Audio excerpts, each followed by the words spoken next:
नमस्कार, मैं राजीव बंसल। आप देख रहे हैं हंस की आवाज़। शहर के अंदर चौक चौराहों को लेकर, द्वारों को लेकर एक बड़ा शोर मचा हुआ है। ये मेरा द्वार, ये मेरा शहीद, ये मेरे आस्था के प्रतीक। और आज हम पहुंचे हैं वार्ड नंबर 24 के अंदर। कम्युनिटी सेंटर है जहां मदन लाल ढिंगड़ा, शहीद मदन लाल ढिंगड़ा कम्युनिटी सेंटर के नाम से ये कम्युनिटी सेंटर लगभग 6 करोड़ की लागत से बनके तैयार हुआ 2019 के अंदर। उसके बाद परिणति क्या हुई कि ये हिचकोले खाता रहा। 2019 के बाद एक बार हैंडओवर हो गया, फिर ये वीराना चमन हुआ। उसके बाद फिर ये वापस ले लिया नगर परिषद ने इसकी मरम्मत के लिए। 2 मई 2026 को दोबारा से ये हैंडओवर हुआ है। और इसके ऊपर एक आदमकद जिन्होंने अपनी अल्प आयु के अंदर अपने देश के लिए शहादत दे दी, मैं नमन करता हूं ऐसे शहीद मदन लाल ढिंगड़ा जी को, जिनकी प्रतिमा यहाँ खूबसूरत होनी चाहिए। लेकिन मुझे एक मलाल भी है और मेरे एक साथी को मलाल है कि ये कम्युनिटी सेंटर पूरा बन के तैयार हुआ, हैंडओवर कर दिया गया, लेकिन बिना प्रतिमा के एक गत्ते की प्रतिमा यहाँ लगा के रख दी गई है। तो इस संदर्भ में एक बहुत बड़े समाज सेवी हैं और शहीद पार्क मार्केट एसोसिएशन के प्रधान भी हैं और बीजेपी में एक पद भी रखते हैं, सन्नी इलाहाबादी जी, MBA इंजीनियर। क्या कहूँ इनको कि एक बहुत बड़े प्रोफेशनल व्यवसायी भी हैं, लेकिन इनका ऐसी सामाजिक चीज़ों के लिए दिल धड़कता है।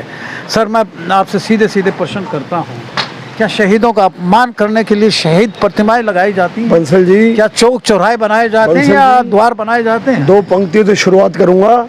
दुनिया में खिलता चमन चाहता हूँ, शांति और अमन का गगन चाहता हूँ। अगर इसके लिए प्राण भी जाए तो कोई गम नहीं, बाद मरने की तिरंगा कफन चाहता हूँ।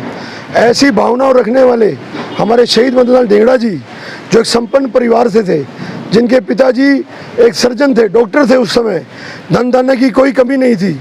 26 वर्ष की उम्र में, मात्र 26 वर्ष की उम्र में, जहाँ एक युवा रोजगार को ढूंढता है, जहाँ एक कुंवारा एक बहू को ढूंढता है, जहाँ एक इंसान ये सोचता है मैं अपनी ज़िंदगी किस तरह से अच्छी काट सकूं, वहीं इन्होंने देश के लिए अपने प्राण निछावर किए। ऐसे शहीद, ये शहीद ना होकर के एक भगवान तुल्य हैं। आज ये वो भगवान है जिसका मंदिर तो तैयार हो गया, मंदिर में भक्तों का आना जाना भी लग गया, मंदिर में लोगों का आवागमन भी लग गया, लेकिन इस भगवान की प्रतिमा आज भी स्थापित नहीं हुई। मैं इस चैनल के माध्यम से प्रशासन और शासन से ये पूछना चाहूँगा कि 4.5 फुट की इस फाउंडेशन के ऊपर 6 करोड़ की लागत से तैयार हुआ एक कम्युनिटी सेंटर के ऊपर इस भगवान की प्रतिमा लगाने का हकदार भी नहीं थे ये, जिन्होंने 26 साल की उम्र में देश के ऊपर अपनी जान निछावर की। जो आज देखिए कितनी आंधी तूफान है, इसमें महज गत्ता कितनी देर तक टिक पाएगा? क्या इस शहीद का अपमान नहीं है ये? क्या एक शहीद का अपमान नहीं कि हम लोग भी जहाँ भगवान की मूर्ति स्थापित करते हैं वहाँ एक छत्र को भी लगाते हैं, वहाँ देख रेख के लिए पुजारी भी होते हैं। पहले जब ये 2019 में बनकर तैयार हुआ, आप सब शहर वाले लोग भली भांति जानते हैं किस प्रकार से इसको लुटेरों ने लूटा, ऐसी उखाड़ करके ले गए। तो फिर एक पंजाबी में कहावत है, गुंगलों से मिट्टी को उतारना।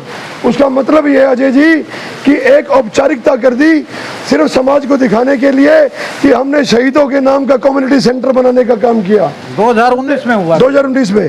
पर्दे की पीछे की सच्चाई क्या है, ना ही मैं उसमें जानना चाहता हूँ, ना मैं किसी नेता और किसी अभिनेता या किसी भी प्रतिपक्ष नेता की मदद में हूँ, ना मैं उनके अपोज में हूँ। मेरे को तो दिल में दर्द उठती है जब इस तरह के शहीदों का अपमान होता है। आपके माध्यम से मैं सबसे पूछना चाहता हूं कि क्या एक भगवान की मूर्ति को मंदिर शुरू होने से पहले स्थापना उसकी नहीं होनी चाहिए? तो ये नहीं हुई। दूसरी ओर जितने भी गेट और चौक और जहां पर ऑलरेडी शहीदों की जगह दी गई है, वहां पर आप जाकर देखो सफाई का उचित प्रबंध नहीं है। उनकी प्रतिमाओं पर 1-1, 1.5 इंच की मिट्टी लगी है। जहां पर शासन प्रशासन तो सूझ ले ही नहीं रहा, वहां पर कुछ चुनिंदा लोग जिनके दर्द में, जिनके सीने में दिल धड़कता है इन लोगों के लिए, वो जाकर के झाड़ू मार के सफाई करते हैं। आज जो धरने पर लोग बैठे हैं, जो शहर के अपने आप को प्रमुख भी कहते हैं, समाज के भी प्रमुख कहते हैं, मैं उन सभी 36 बिरादरी के लोगों से हाथ जोड़कर प्रार्थना करता हूं, भाइयों, एक 24 घंटे का जोटा अगर आप शहर में मार दोगे तो हमारा शहर सफाई से दुरुस्त रहेगा, ट्रैफिक से मुक्त रहेगा और शहर में बिजली पानी की व्यवस्था भी सुचारू रूप से चलेगी। आज 3 दिन के बाद पीने का पानी लोगों के नलों में आता है। पहले 1 घंटा पहले कैसा आता है वो पानी? वही बता रहा हूँ। 1 घंटा पहले अजय जी जो पानी निकलता है वो काले रंग का पानी निकलता है, उसके बाद जो अवशेष पानी निकलता है, हम ये सोचते हैं, हिंदी फिल्म का डायलॉग है, मेरे करण अर्जुन आएंगे, मेरे करण अर्जुन आएंगे, धरती का सीना फाड़ के आएंगे।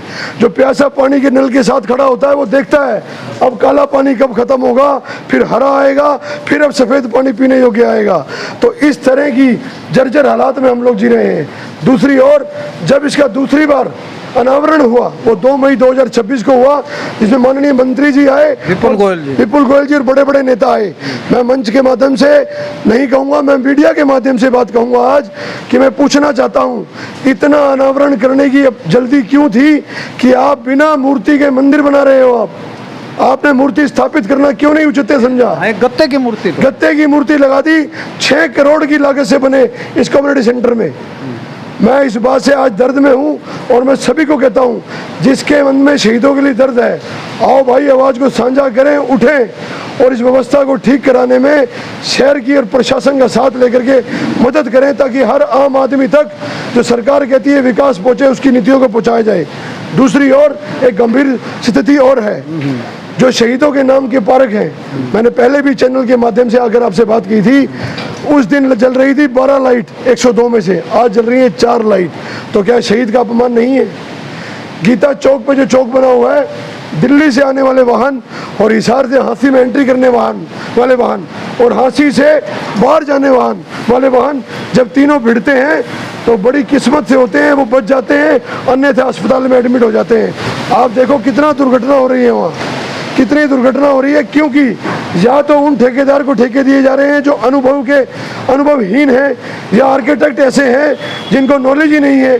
तकनीकी रूप से बने हुए जितने भी चौक हैं, अगर उनको सुचारू रूप से नहीं बनाया जाएगा या उनकी देखरेख नहीं होगी तो घंटों ट्रैफिक जाम लगेगा और दुर्घटनाएं ऐसे ही होती रहेंगी। द्वार पर बड़ी तकरार भी है 2 समाजों के बीच में, यानी कि मेरा द्वार ऐसा हो रहा है। मैं तो उनको सबसे पहले यही कहूँगा, जो बने हुए हैं पहले उनकी सूझबूझ भी ले लो, बाकी चलो वो जैसे कर रहे हैं वो प्रमुख लोगों का बात है, मैं प्रमुख में नहीं आता। हम लोग तो झंडा उठाने वालों में से, दरियाँ बिछाने वालों में से और मुकदमे लगवाने वालों में से हैं।